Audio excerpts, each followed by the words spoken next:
భూమాయ చేశారు. పుప్పాలగూడలో 6,000 కోట్ల భూ కుంభకోణం.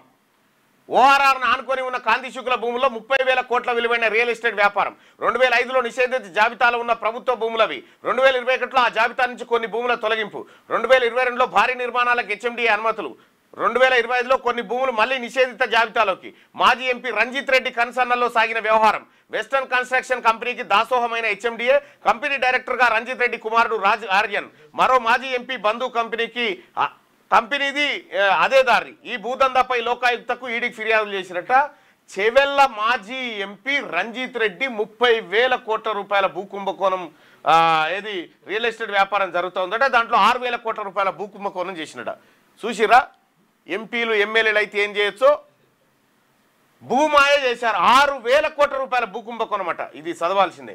2005 నాటికి అవన్నీ ప్రభుత్వ భూములే. 2021 నాటికి వాటిలో కొన్నింటికి ప్రైవేటు భూములుగా చూపించారు. 2025 నాటికి మళ్ళీ వాటిలో కొన్నింటిని ప్రభుత్వ భూముల జాబితాలో చేర్చారు.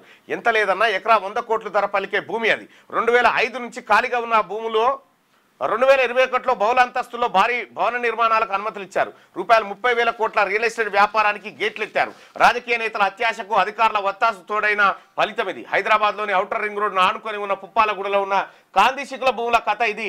అత్యంత విలువైన ఆ ప్రభుత్వ భూముల్ని ఇష్టం వచ్చినట్టుగా నిషేధిత జాబితా నుంచి ఎలా తీసేశారు, అందులో కొన్నింటిని ప్రైవేట్ భూములుగా ఎలా చూపించారు, మళ్ళీ ఆ భూముల్లో కొన్నింటిని ప్రభుత్వ భూముల జాబితాలో ఎలా చేర్చారు, ఈ మార్పిల్ల వెనుక అయితే దయచేసి ఆంధ్రజ్యోతికి రిక్వెస్ట్ ఏంటంటే ఈ వార్తను రేపు కూడా కంటిన్యూ చేయండి. మరి మళ్ళీ సెట్ కాగానే ఆపేయక జర ఆపకుండా జర కంటిన్యూ చేయండి రేపు కూడా. సరే, ఈ వార్తకు సంబంధించి ప్రత్యేక